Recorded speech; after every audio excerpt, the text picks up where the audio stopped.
Hello and thank you for joining us for Evolve TV, where we uncover the secrets of how aftermarket workshops can improve, optimise and systemise their businesses. I'm your host, Mark Aston, and in this episode we take a very significant look at both the challenges and opportunities independent workshops are currently faced with. We take a look into the future of the automotive service and repair landscape in Australia and look at how the Repco Authorised Service program can play an important role in ensuring your business success. And I'm very pleased to say we're joined by our very special guest, Peter Rogers, who is the National Manager of the Repco Authorised Service Network. As part of the leading Evolve workshop program by Mechanic.com.au, Evolve TV helps aftermarket workshops discover how to become more connected with the marketplace, their customers, their staff, as well as other leading aftermarket workshops. Learn how to leverage digital platforms and tools as well as best business practices in order to run a more efficient and innovative automotive service and repair business. This is Evolve TV. Peter, welcome. Thank you, Mark. Good to see you.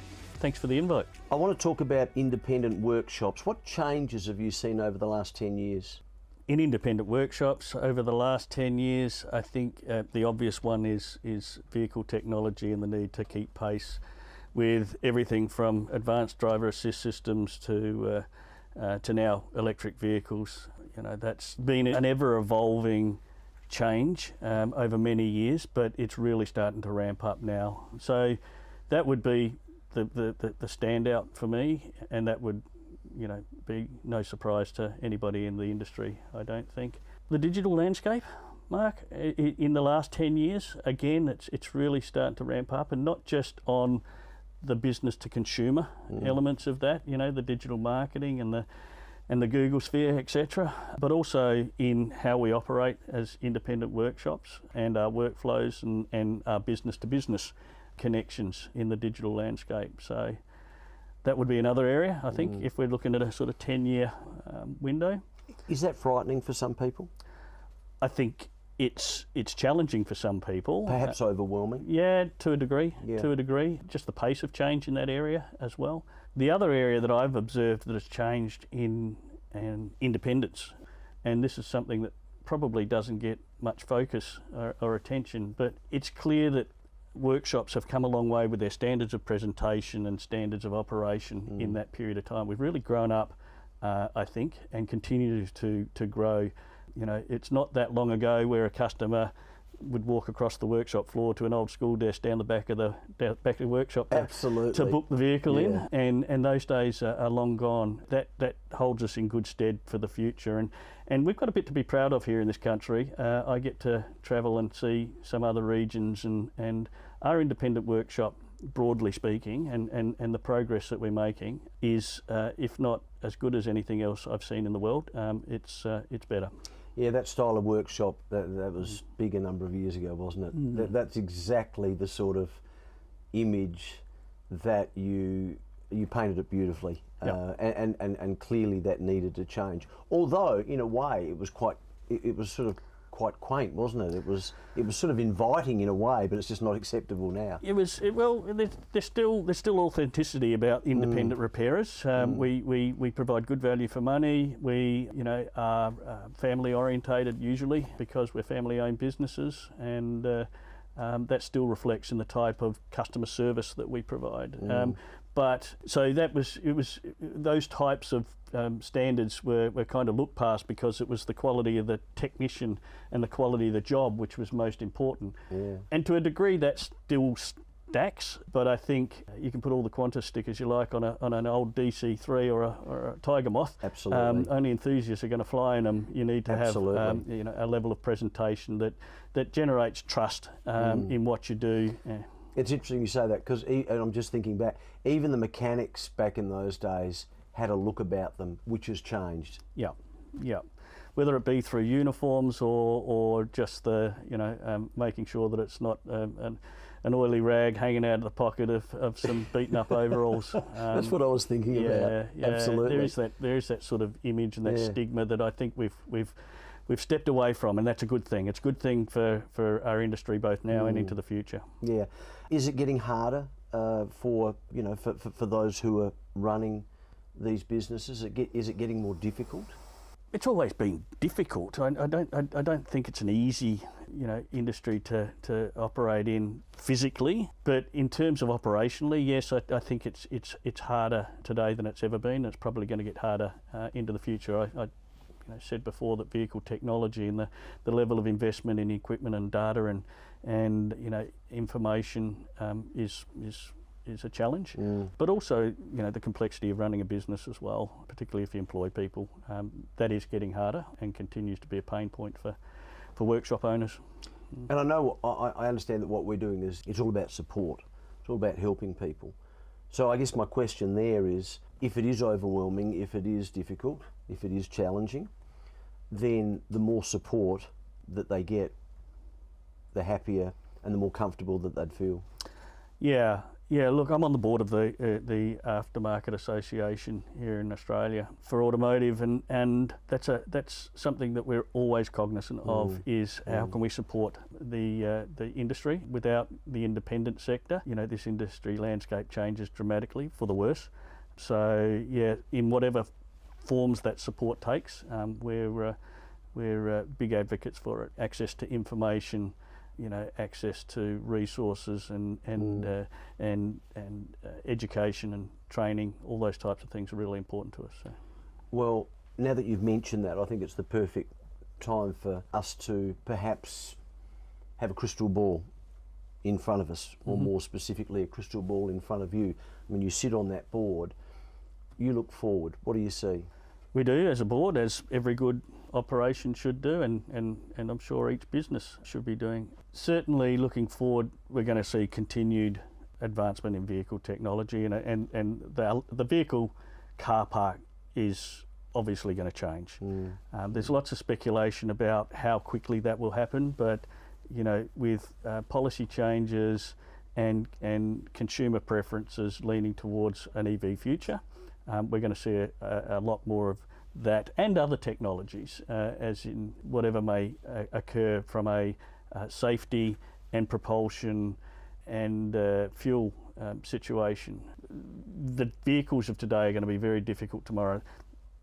That we've probably got a great advantage insofar as there's so many organisations now looking what that future landscape should look like and trying to forecast, how that demand curve might shift in the coming years. So for those workshops that are looking to, get ahead of the curve and use these observations to their advantage by gearing up for that future, they might not be seeing, electric vehicles en masse in their workshops right here and now, but we do know they're coming, and we've got a bit of a view of how short or long, depending on your perspective, that's going to take. So preparing for that is something that, we're able to do. So 10 years from now, very different car park, and workshops have got the ability right here, right now to adjust and adapt to that. So I see that more as an opportunity than a threat. Absolutely, for those guys that get ahead. I've got some more bullet points here that I want to move through with you in a second, and I'd like to get a reasonably quick response on those. But in terms of technology, has it accelerated quickly over the last 3 or 4 years, more so than it did the last 20, 30 years? Certainly feels like it. As I said, bringing EVs and ADAS into the picture, that's certainly, it feels like it. I think if you went back, it's probably, hybrids have been in the market for many years now. So it is, happening probably more progressively than we think. But there's, government policy and OE's commitment to future technology, which is really topical at the moment, and I think that's accelerating things. So I don't think it's clearly it's happening quickly. Is it quicker in the last 3 years? I'd probably say yes. Yeah. Okay, I'm just going to run through some other key points, see if I can get a reasonably quick answer from you. Yep. Customer expectations. Yes, very likely to change into the future. If I was looking, 10 years from now, we're going to be far more connected with those customers. That's an expectation. The generation of now likes everything to happen in an instant. Yep. Convenience is key. So yes, our customer expectations is something that we do need to understand and adapt to. And just very briefly, price is not that important provided you're getting, I'm guessing here, you're the expert, provided you're getting value. Price is always important in the eyes of the customer, but value is the key without a shadow of a doubt. And depending on which segment of the market you're aiming at, price is more or less a factor in their choice of provider. But I think price into the future comes with a whole other discussion about whether we're pricing our services appropriately. And I'd like to think 10 years from now that we've made some inroads into pushing our labour rates and the way our technicians are paid for the complexity of work that they do and the level of training investment that's required in this industry, because I don't think it currently reflects truly in that way. What about competition? Competition, I think we'll see more chains probably emerge and some compression on the independent sector. And amalgamation? Probably, and consolidation. Again, that's been going on for some time, and there's still the number of independent workshops is not declining, but it's not growing at the same rate as the car park either. So we can see there's some evidence that both on the dealership or OE side and the major chains are slowly taking some share. But I'm very confident that the independents. The workshop count itself might be at a slower pace of growth, but the size and the quality of the independent workshops is clearly bigger than it's ever been before. So, yeah, I think the competition will be hot, but some things never change. That's not a new phenomenon either. Another area that I would guess could be quite overwhelming, and I know we sort of did touch on this a moment or so ago, is systems and procedures. Yeah. Because they're so important. They are. Clearly. Yeah. And if we're using the crystal ball analogy, again, I think that'll be tied to digital as well. So systems and procedures, from a staffing point of view, procedural compliance and managing your people and the policies and that you'll need to have for that is going to be very different in 10 years from now. And need support. They would need support. Yeah, it's challenging. Yeah. It is really challenging, as any business owner would relate to. Well, the interesting thing about it is systems and procedures are so important, but some people don't know where to start. True. And again, I was coming back to that, the digital side of it is important there as well. So well-constructed procedures in a workshop are uber important to actually getting a desirable bottom line. So, the efficiency that you can pick up through a well-oiled machine that's got really good processes from the front of the counter all the way to the vehicle being picked up and moving to a digital platform, I think, is part of that story. It's a challenging one for workshops at the moment, and we're seeing some success stories, we're seeing a lot of frustration, we're seeing a lot of ignorance, but I think it's an area that can't be ignored if you want to be a really profitable operation into the future. One more point on this question. I'd like a quick comment from you. What about self-promotion, in the sense that you're a mechanic, you run a business, you need to promote it? Is there any work being done in that area to assist?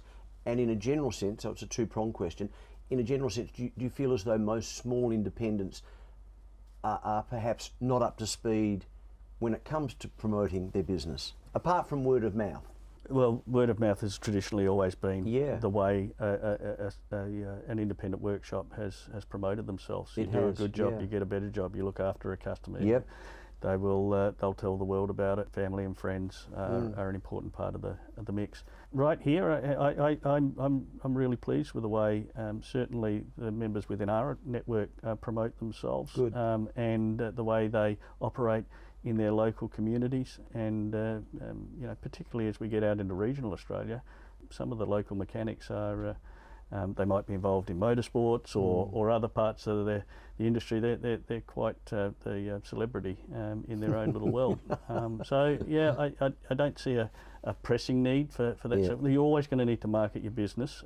Customers will leave. They'll move on for all sorts of different reasons. And as you grow your business, you need to fill the funnel. I don't see a big change in that over time. Peter, let me articulate 4 words for you. Repco Authorised Service Network. Tell us about it. Well, it started around 30 years ago, around about the same time as Repco introduced the Autotech training and information service, and it was born out of pretty much the same need that, you know, the lifeblood of Repco and the aftermarket was the independent repairer, and it was identified that making sure that they had the capacity to grow and be sustainable into the future was an important part of Repco's own future. So, you know, fortuitously, a program was put together, and a bunch of small group of brave independents in Victoria banded together and said, we want to be part of this. And fast forward to today, we've got 550 workshops across the nation. Wow.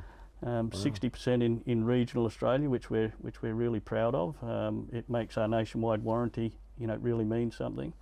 And you know, they're, as I said before, really important members of their community in so many ways.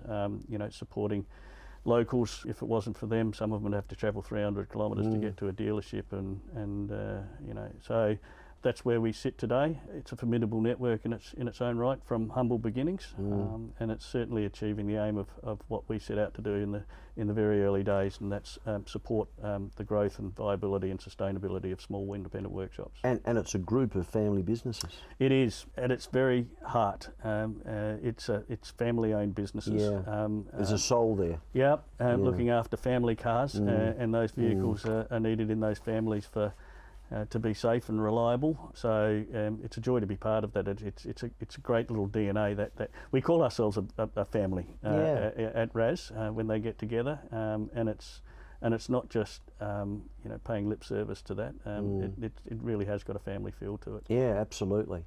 You may have touched on this, but perhaps a little more detail. Sort of, what sort of mechanic workshops typically join the Repco Authorised Service program? Anything from startups who are looking to sort of get immediate impact and grow quickly and establish themselves in a market. And get quick help. Yep. Yeah. Through to, you know, we've got plenty of businesses that have been in business and have been really established in their own local areas. So what would they get out of it? Well, quite often it's looking towards an exit and preparing to exit. Okay. But more often than not, and probably the vast chunk in between, it's coming to that realisation, you know, that fixing cars is a challenge, but running a business is a daily grind that is really, really exhaustive and challenging. I'm not sure everyone totally appreciates that. No, I don't. Workshop owners certainly do. I understand that, but I guess, I don't want to break your train of thought there, but I think it's worth mentioning that I think when we go in to get our car fixed, I don't think we quite understand the work that goes in, the expertise, the time, the challenge, the difficulties. The level of investment. Yeah, absolutely. The level of energy that's expended into the business, you know. When that business owner has that realisation that I'm working weekends doing the paperwork, that and night times, that, you know, that wears you down. It costs you time with your family. Are my profits, you know, that I'm getting from that truly reflecting the amount of effort and investment that's going in? So that aha moment that can happen and say, well, maybe there's a better way, and we've got a bit of a saying in Repco Authorised Service, or RAS as we call it internally. We've got a bit of a saying that, you know, people are in business for themselves and by extension their family, and they've got their own intent and ambitions in that. But they don't have to be in business by themselves. So you're in business for yourself, but not by yourself, and that's I think is at the heart of what Repco Authorised Service is all about. Peter, what are some of the key benefits to the program? Look, hitting the high points. There's so many of them, Mark, to be honest with you. But hitting the high point of what members really enjoy or derive value from, certainly the corporate support that we bring to the independent repairer, and that's the business support and the resources and that otherwise might not be available to an independent repairer, or if they're available, they're difficult to get hold of and or introduce into the business. Yep. The nationwide warranty, I think, is an important benefit. The events and networking that we do, which often includes training or standalone training that we provide. There's even down to things like stationery and uniforms. It might sound simple, but it just makes it very easy to put your hands on something that's professional and it's all done in-house. The digital marketing programs that we do are really important, where we do seasonal campaigns, and again, we don't do a lot of special offers, but we do have messages and touch points to customers between services that we do on behalf of the members. It's all personalised. We do branded and non-branded activities, so there's options within our program depending on, we have a saying of whether you want to use it a lot or a little. It's up to you. It's your business. Our job is to provide the resources to support you. As I said, I mentioned events before, but the Repco brand. Let's not forget the Repco brand. It's an important part of our mix, and again, we do have the option for non-branded participation, but the vast majority of our members are aligned with the brand.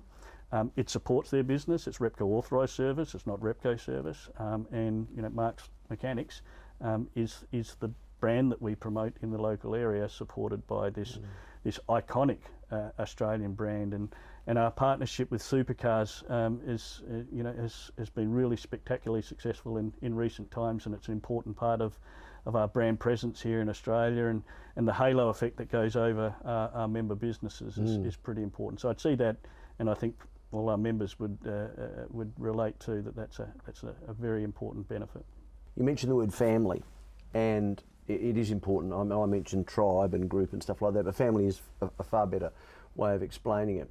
Can you give me an example of where some people have come together as part of that family, and you've observed it and you've thought, wow, this is really working. This is wonderful.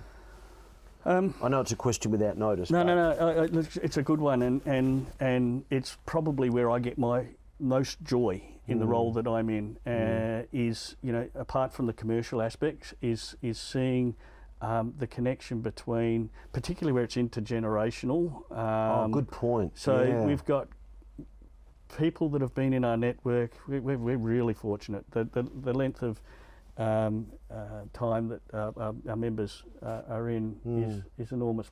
Nearly half our network have been in the program for more than 15 years, and over 100 have been in there for more than 25. So wow. It says something about what they find, I think. That's impressive, yeah. And when I see the really wise guys that have got all of these bumps and bruises from 40 years of being in business and become successful, really successful in their own right, but it's taken a lot of you can see the years on their face. They've been ground down. Yeah.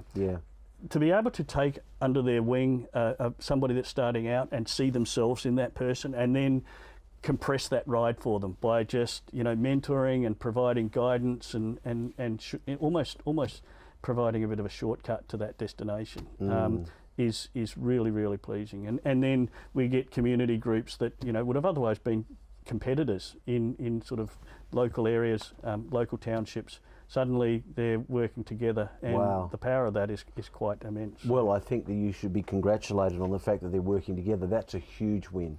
I mean, that's a huge tick as part of this group. Yeah. And that from my point of view, and again, I'm not close to it, but from my point of view, when you can get that happening, then things are moving. Yeah, totally. Without any doubt. You mentioned mentoring, and I would like to just spend a little bit of time on that, because that is so important. I think in life, when we are struggling, or not necessarily struggling, but we might be treading water, for example, or we might want to move forward quickly. So we might be in a reasonable space, but we want to move forward. One of the best ways to do that is by hanging out with people who have been there and done it, or simply hanging out with people who you trust, you enjoy their company, and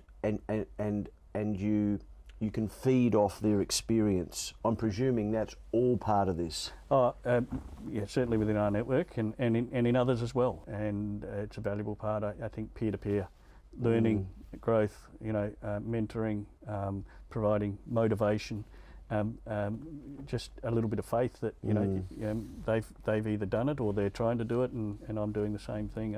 It's important. There's also mentoring that we provide within our team as well, and so that's another area.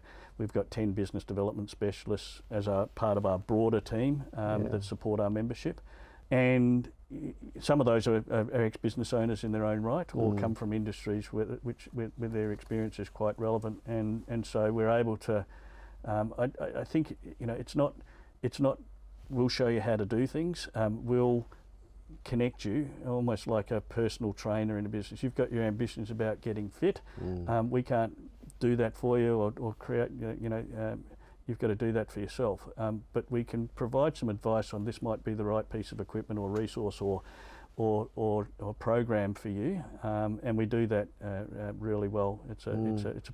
Oddly enough, it's a program we call Fit for Business. Yeah, beautifully named and very apt. Yeah, some of those guys have got vast experience. So, not just the members and their peer-to-peer mentoring, but also we've got it baked into the program as well. It's interesting because you mentioned the word success before. What is success? I mean, success to some people is having a lot of money in the bank. Success to some people is running a successful business. Success to some people is being a good father. Success to some people is being fit and healthy. Success to other people is all of those things. It's an interesting topic, isn't it? Yeah, it is, and we like to feel that we can help whatever the drivers and whatever it is that motivates you in your business. I think it's fair to say that for the vast majority of our workshop owners, it is the pride in putting together, an operation that can both be a legacy to their family, but delivers for their own personal lifestyles and ambitions, the wealth and comforts that they set out to achieve. To your point, I guess it's not just about the money. It's a lot more to it, and we've got a lot of arrows in the quiver to help that. We can't do it for anybody. They need to take ownership of it, but we can certainly help along the way. Yeah, sounds very holistic, which I love. How do people get more information about joining the program? Reach out via the local Repco store. I think if anybody's considering joining Repco Authorised Service, or for any network for that matter, if you're an independent business owner and you want to be viable, profitable into the future, certainly over the next 10 years and beyond, my advice is get involved in a network, join associations, get as many connections as you possibly can. It is a complex world that we're in, it's a complex business that we're in, and don't try and do it by yourself. No. You don't need to. So get involved in a network and enjoy that support. If it's our network, as I said, reach out through Repco, your local Repco store, or jump online to joinrepcoservice.com, and we've got a team of people that can come out and talk more, detailed around all the different elements to the program, which are vast and many. So, well, from what I've heard, it sounds like a great program. Peter, thank you. I really enjoyed that. Me too. Much appreciated. Yeah, all the best. Thanks, Mark. For anyone watching, we hope that you've gotten lots of value from these episodes of Evolve TV. And if you have any comments or questions about what we've discussed here today, go ahead and visit the Evolve Hub community to continue the conversation. And we look forward to seeing you for the next episode of Evolve TV.